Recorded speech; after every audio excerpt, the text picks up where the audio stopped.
Hey guys, it's Lauren, and today I'm going to be doing a video all about applying to college.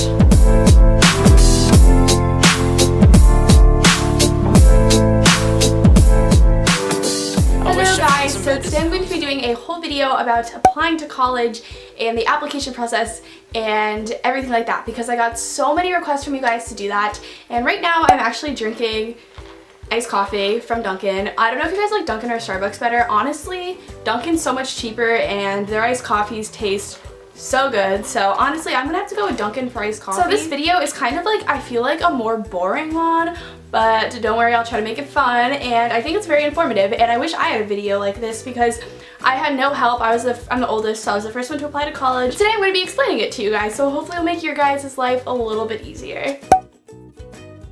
So you should start thinking about colleges your junior year, the summer going into your junior year, beginning of your junior year. Around then you should start looking at colleges, just like thinking about it. Usually schools offer college fairs in the fall. My high school offered college fairs in October, which was really nice. So I remember going to it junior year, just kind of looking at the different colleges, and it's never too early to go. I think junior year is like a must. You should definitely go to the college fairs. They had one at my local community college with even more colleges at it. So I went to those fairs and I went to colleges that I found interesting. Also, you can go on collegeboard.com. I'll leave that down below. That was like my go-to website. Like, it lists all the basic facts you need to know, like the size, the girl-boy ratio, the location, the majors. It has pretty much everything you need to know on there, and I love that site. So I'll link that right down below. It'll be the first link for you guys. So definitely start checking out colleges on there. So think about what you want in a college. I did a video all about choosing the right college for you after the application process, which I will link over here. And you want to look at different aspects of colleges, like how big do you want your college to be? Where do you want? What location do you want your college to be? The price, your major, all that stuff is very important. So start looking at that, see what you find interesting, see what you like. If you don't know your major, that is perfectly fine. Most people don't know their major going into college. So if you don't know your major, find a school that has a variety of majors. You don't have to know your major until the end of your sophomore year of college. So you definitely have a couple years to still think about it. When applying to colleges, I would pick out around 5 to 8 schools. It's really up to you how many schools you think is like necessary, but I say 5 to 8. I applied to 7, and I think that's good. I think any more is really expensive. There's application fees, and they're about $70, or they can be like from like $40 to $70 to $80. They're very expensive. So the more colleges you apply to, the more money it will be. Some colleges will send you emails. They usually get your email from your SAT. So if you take the SAT, whatever email you put, be ready to be flooded by college emails. Some of them will give you free fee waivers, so you don't have to pay that application fee. You want to pick some safety schools, some target schools, and some reach schools. Safety schools are schools that your credentials, like your SATs, your GPA, your things like that, are below what you have. And then your target schools are pretty much like around the same of what you have, and then your reach schools their credentials are higher than you have. So maybe they want like a 3.8 or 3.9 GPA, and you have like a 3.6. So stuff like that. So look at different schools, pick like 2 safeties, 2 reaches, and maybe like 2 or 3 of your target schools. Next is to tour the schools. So after you kind of looked at those different aspects, you want to make sure you want to tour your schools. That is so important. I toured most of my schools, and that helped me decide what college I went to. If I didn't tour it, I don't think I would have gone to it. So touring, really just like, you're going to be living there. You want to know what it feels like, the surrounding area. So tour your schools if you can. So after you tour and stuff like that, people usually ask me like around when they should start touring. Definitely your junior year or your summer before your senior year, you should be touring tons of colleges, because the Common App, which is the common application, opens up in August. I think it's August 1st, I forgot, but it's the beginning of August. And that's the common application that most colleges want you to fill out. So once that opens up August 1st, you want to start filling that out. It's very long. It asks you all about yourself, your family, your just like different things. And most schools are listed on the Common App. Some schools are not, and you're going to have to fill out a separate application. But most are Common App. The colleges will list on their websites if they're on the Common App or not, and if they are, it makes your life 10 times easier. One of my colleges was not on the Common App, and I had to fill out a whole separate application.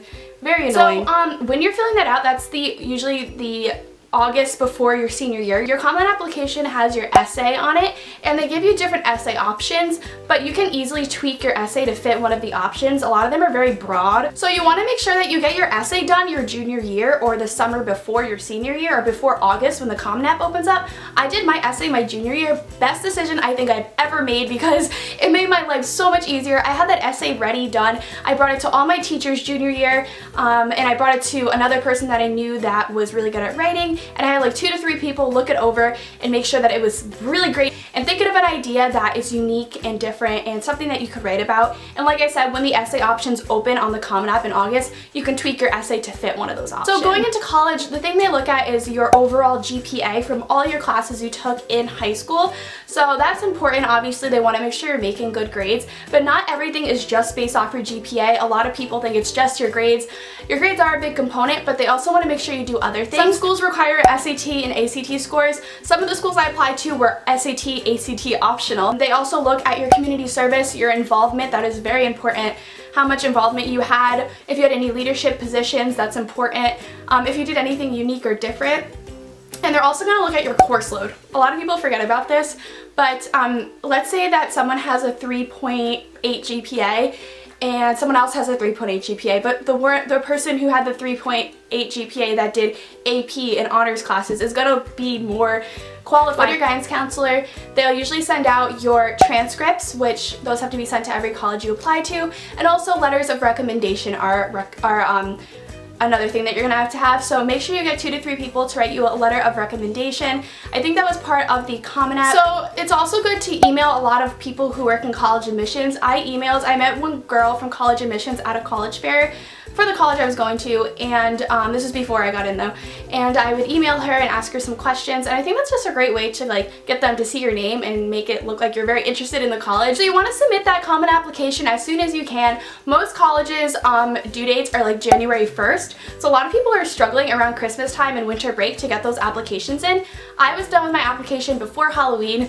Best decision again that I made. I started that Common App all of August when I had no schoolwork, and I had that essay done, my letters of recommendation in, my transcripts sent in September. I promise you guys, you will be so happy when you get those things done as soon as you can, because getting it done on January 1st is not a smart idea. So then you start your FAFSA. Your FAFSA opens up in January. That's your financial aid from the government, and that's a whole nother thing, but that's in January of your senior year. Each college has different due dates for their applications, so make sure you keep that in mind and write them down in a journal. Some are due earlier than others. There's different types of admissions. There's rolling, which rolling admissions means that they accept it whenever. Early decision means that you are deciding on one college. If they accept you, you have to go there and you have to accept their financial aid package and everything. So it's pretty much like putting all your eggs in one basket and saying, I want to go to this college, and that due date is usually way earlier. It's probably September, October, somewhere earlier that you have to get that application in. So you have early decision and then you have early action, and early action means that you put your applications in a little earlier than the regular due date, and I don't really know why they have early action, but I like doing it because I got my things back a month or 2 before everyone else did, so I like that. And also for early action, if you get denied, sometimes for early action they put you into regular decision, which gives you 2 chances to get into the college. Some colleges don't have early action though, they'll just have their regular due date, which is every college has that. So those are the different due date application things. Also remember to go to your guidance counselor. That's very important. Your guidance counselor is always there for you, and they're supposed to lead you along the college process. I went to my guidance counselor a ton because I needed help, and she did help me with some aspects. I made sure that she sent my transcripts and just different things like that. So make sure that your guidance counselor, if you have any questions, to go to them, and remember to don't limit yourself. Be open-minded about the colleges. I remember I just wanted to go to this one college and I was very close-minded. I'm really glad I applied to other colleges because I didn't end up going to the one I originally wanted to go to. And remember to take each step little by little. You don't want to do everything the last couple of weeks because that's just bad and it's not going to get you anywhere, and you're going to be so stressed out. So then obviously you'll hear back around February, March, April-ish, and then you have to choose your college, which I did, like I said, a whole video on that I will have linked over down the down bar, whatever. But anyways guys, I really hope you enjoyed. If you have any other questions, let me know down below. This video was a little scattered just because there's so much to it and I'm trying to put it under 10 minutes, so it's a little difficult, but yeah, anyways, if you have any other questions, I will definitely answer them if I know the answer down below. So I hope you guys enjoyed. Let me know what other videos you guys want to see from me, and I'll see you guys all later. Bye.